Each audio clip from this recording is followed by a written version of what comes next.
Bonjour, donc si vous êtes fonctionnaire et pas très loin de la retraite, je vous le dis tout de suite, arrêtez cette vidéo parce que vous allez perdre les cheveux qui vous restent, c'est pas plus compliqué que ça. On va expliquer un peu pourquoi. Donc vous n'êtes pas sans savoir qu'actuellement il y a quand même un très gros problème de dette en Europe, il n'y a pas que la France qui est dans ce cas-là. Et on va voir qu'est-ce qui se passe en Italie. On va essayer de comprendre un peu tout le contexte parce que c'est vrai que ça peut être un peu compliqué pour tout le monde. Donc, Italie, c'est très simple. Italie vers un report de l'âge de départ à la retraite à 70 ans. Vous avez bien lu 7-0 ans pour les fonctionnaires. C'est pas une farce, on n'est pas le 1er avril, on est le 14 septembre 2024 et il y a marqué en Italie vers un report de l'âge de la retraite à 70 ans pour les fonctionnaires. J'avais fait une vidéo sur les risques pays à propos de la dette publique. Et ce qu'il faut comprendre, c'est que autant les privés n'est pas tellement impacté par ça, mais le public est nécessairement très impacté par la dette publique. C'est vraiment un très très gros problème. Et il se trouve que la France est dans une bien plus mauvaise position que l'Italie en ce qui concerne la dette publique. Je rappelle, la dette publique, c'est ce qui permet de payer justement la retraite aux fonctionnaires, la dette publique. C'est pas fait pour le privé, c'est surtout fait pour la retraite des fonctionnaires. Or, il se trouve que l'état de la dette actuellement est dans un état catastrophique. Je vais pas, vous retrouverez, il y a une vignette avec dessus, il y a un espèce de tableau Excel pour dire voilà les risques pays et la dette publique. Retrouvez la vidéo et regardez là, vous allez voir que on est le pays le plus concerné, le grand pays le plus concerné en Europe, et ça va devenir vraiment absolument dramatique. Je voudrais quand même déjà faire un petit rappel, parce que à mon avis, je pense que les gens, donc ça c'est aussi un truc tout à fait officiel, apparemment. Allemagne, 66 ans.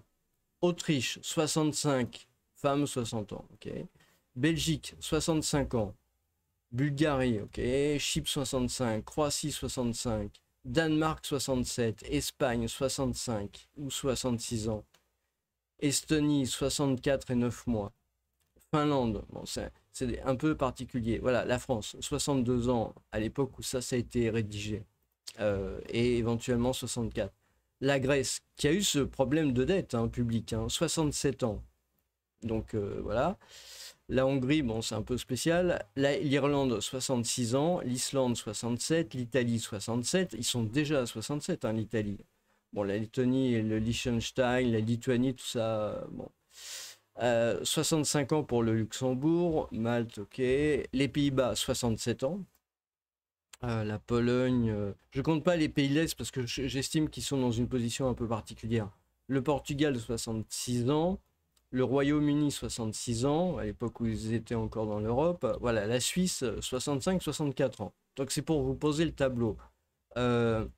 La réforme des retraites qui a eu différents mouvements, parce qu'il y a eu une tentative de réforme au moment où il y avait eu l'entrée dans la pandémie, et ensuite il y avait eu de très nombreuses manifestations en 2023. Ce qu'il faut bien comprendre, c'est que moi il y a un truc que je comprends pas. Bon, je suis pas spécialement de gauche, je suis désolé. Moi je comprends pas. Si vous voulez, quand il y a un mouvement social, il faut que ça soit efficace, parce que sinon, ça sert à rien de faire un mouvement social. C'est juste perdre du temps. Ok, on va crier un peu dans la rue, agiter des pancartes. Bon, ça fait faire du sport, c'est vrai, ça recrée du lien social, éventuellement, ça peut être intéressant pour ça. Mais je veux dire, ça rapporte pas grand-chose. Le pire, en fait, qui se passe dans ce genre de situation, quand on fait des mouvements sociaux, voilà, bon, je vais essayer de retrouver voilà, manifestation et grève en 2023. Donc ça, c'est intéressant. Ce qu'il faut bien comprendre, c'est que moi, j'ai l'impression qu'il y a un truc qui est... quand on fait des grèves et des manifestations quelque part, c'est qu'on a comme objectif de réussir, si vous voulez. Je vois pas l'intérêt de faire descendre les gens dans la rue, de leur faire perdre des millions d'heures de travail et donc des millions d'heures de salaire juste pour obtenir rien. Et j'ai vu les gens des syndicats, hein, en tout cas certains, ils étaient désolés. Ils avaient le sourire, ils avaient un poste après, mais ils étaient désolés. Et ils ont fait perdre beaucoup d'argent aux gens pour aucun résultat, ce qui est absolument... Je comprends pas qu'on arrive à se satisfaire d'un truc comme ça. Donc, le problème, si vous voulez, c'est que comme finalement la réforme à 64 ans, elle est passée crème, et que il y a eu un mouvement social qui a échoué, on ne peut pas dire le contraire, hein. Moi, je pense personnellement que c'est la porte ouverte à la retraite à 67 ans. Vraiment, je suis persuadé que c'est un truc qui va tomber. Tous les pays européens, on l'a vu autour, sont à 67. Donc c'est évident que ça va passer à 67, vu que les syndicats se laissent faire au final. Je veux dire, il n'y a rien de... Voilà, il n'y a rien, il n'y a pas eu de résultat concret, il n'y a même pas eu de discussion en fait, hein. Bon, ok, c'est vrai que c'était la négociation au LBD, mais malheureusement, ça n'empêche pas qu'il n'y a pas eu de résultat, quoi. Et donc, si vous voulez, c'est ça le problème, c'est-à-dire que j'ai entendu des gens qui voulaient faire descendre dans la rue aussi pour protester contre je sais pas quoi, mais si c'est pour pas obtenir de résultats, je vois vraiment pas l'intérêt. Le problème, si vous voulez, de faire un mouvement social et puis de pas obtenir de résultats, c'est de montrer sa faiblesse. Et donc, à partir du moment où vous montrez votre faiblesse, et ben à ce moment-là, vous avez montré que finalement 64 ans, ça ne sera pas suffisant. Pourquoi? Bah parce que si on regarde la dette des administrations publiques en pourcentage du produit intérieur brut, on s'aperçoit que finalement l'administration publique centrale, c'est vraiment le truc maximum. Et puis, il y a quand même aussi un problème dont on ne parle pas, c'est les engagements de retraite hors bilan qui creusent les déficits. Les engagements de retraite hors bilan, c'est un truc monstrueux. Je veux dire, les Français sont inquiets à juste titre de la dette, hein. Je rappelle que les Mozart de la finance ont quand même réussi l'exploit d'atteindre à peu près 3 000 milliards d'euros de dette publique. Mais ce qu'il faut bien comprendre, c'est que l'engagement des retraites hors bilan, c'est juste le double.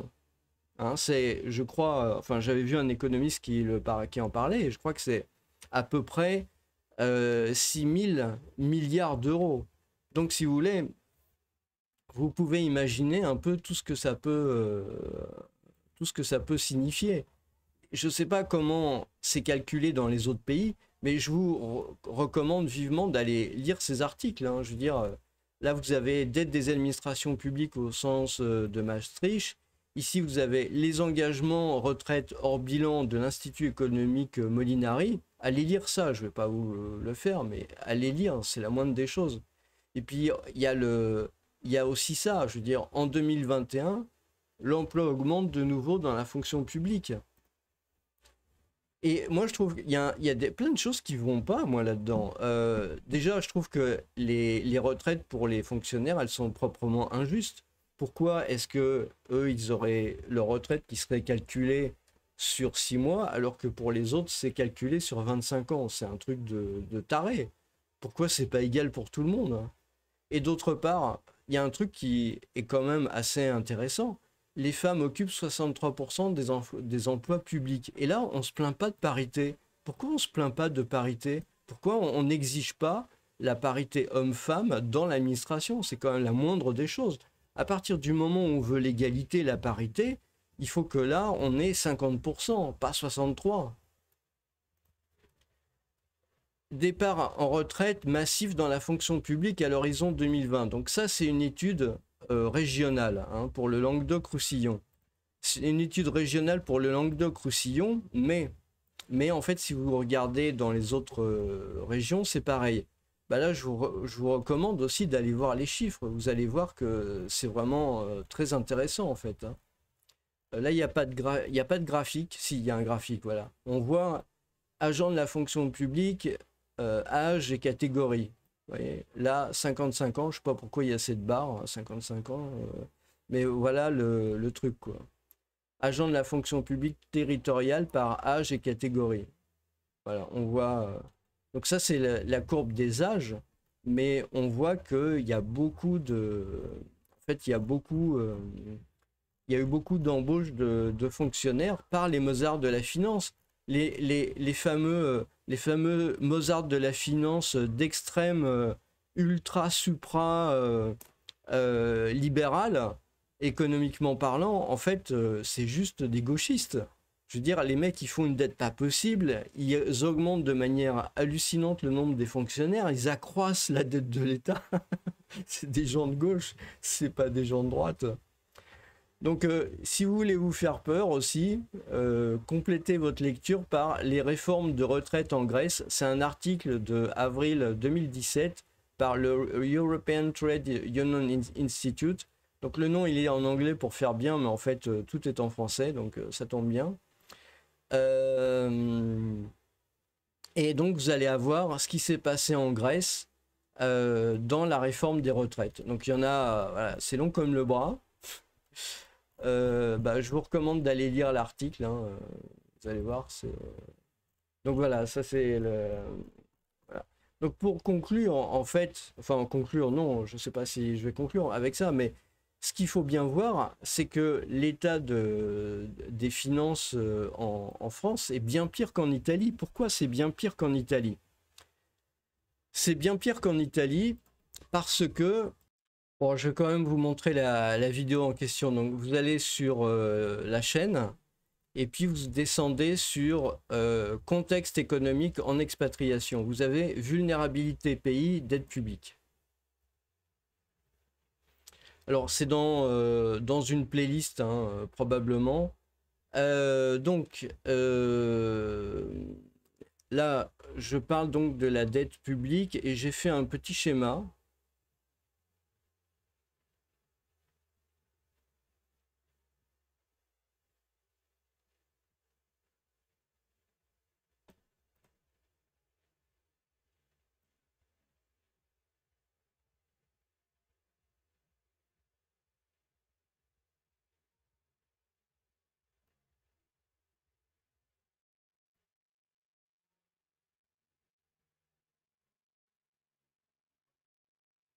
J'ai fait un schéma. Alors,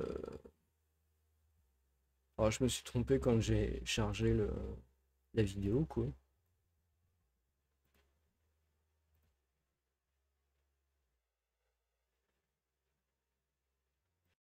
Ouais, bah écoutez, je suis désolé, je me suis trompé quand j'ai téléchargé la précédente vidéo. Donc, je la rechargerai plus tard. Désolé, la vidéo que j'ai chargée correspond ni à la vignette ni au titre en fait. J'ai l'impression que c'est un doublé. Ça peut expliquer pas mal de choses. Donc, je suis désolé, je vais quand même vous donner une explication avec ce qu'on peut voir là-dessus. Vous voyez, donc ça, j'ai fait un tableau en fait qui est caché évidemment par la vignette. Vous avez ici le nom des pays, hein.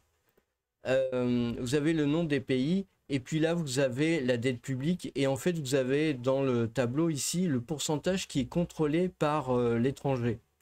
Et si vous regardez en fait dans le tableau tel que je l'ai fait, vous allez vous apercevoir en regardant, vous avez deux barres rouges en gros. Les barres rouges, ce sont les pays qui ont une dette importante et qui sont contrôlés majoritairement, la dette contrôlée en grande partie, on va dire, par l'étranger. Vous avez deux pays. Le premier, c'est la Belgique et le deuxième, c'est la France, hein, avec vraiment un indice très important. C'est pour ça qu'il y a une barre rouge de danger. Et si vous regardez l'Italie, en fait, vous allez vous apercevoir que je crois qu'elle a même peut-être même pas une barre jaune. Elle a juste un chiffre qui est élevé, mais elle est beaucoup moins en danger que nous en fait, hein. L'Espagne, on peut voir que c'est en orange, et l'Autriche aussi, c'est un peu en orange, voilà. Alors, en jaune, vous avez le Portugal et le Japon, hein. Donc, si l'Italie doit passer à 70 ans dans ces conditions-là de dette publique, il faut comprendre encore une fois, hein, si vous êtes fonctionnaire, si vous êtes dans le public, la dette publique, c'est votre ennemi à vous personnellement. La dette privée, c'est pour le privé. Non mais je plaisante pas, la dette publique, c'est pour le public. Parce que la dette publique, si vous voulez, elle sert directement à compenser. L'État a deux manières de rentrer de l'argent, en gros. Il y a soit les impôts et les taxes. Vous comprenez que si l'État augmente maintenant les impôts et les taxes, ça va être très compliqué. Donc, c'est augmenter la dette. Hein. Et est-ce qu'il peut augmenter la dette? Ben, la réponse, elle est là. C'est que ça va pas être simple. Hein. Et la France risque de se retrouver dans une situation à la grecque. S'il n'y a pas d'augmentation d'impôts, c'est une situation à la grecque. Donc, c'est pour ça qu'il faut faire très très attention à ça. Il faut prendre ça très au sérieux. En fait, ça peut... l'âge des retraites, pour moi, je pense que la démonstration de faiblesse qui a été faite par les syndicats à cette occasion-là montre que la porte est vraiment ouverte pour les 67 ans, hein, ou peut-être 66 quoi, pour commencer, mais je pense que voilà, c'était 60, ensuite 62, 64, 66, ouais, peut-être que ça va de deux en deux quoi. Voilà ce que je voulais dire sur les retraites. Voilà, bonne journée.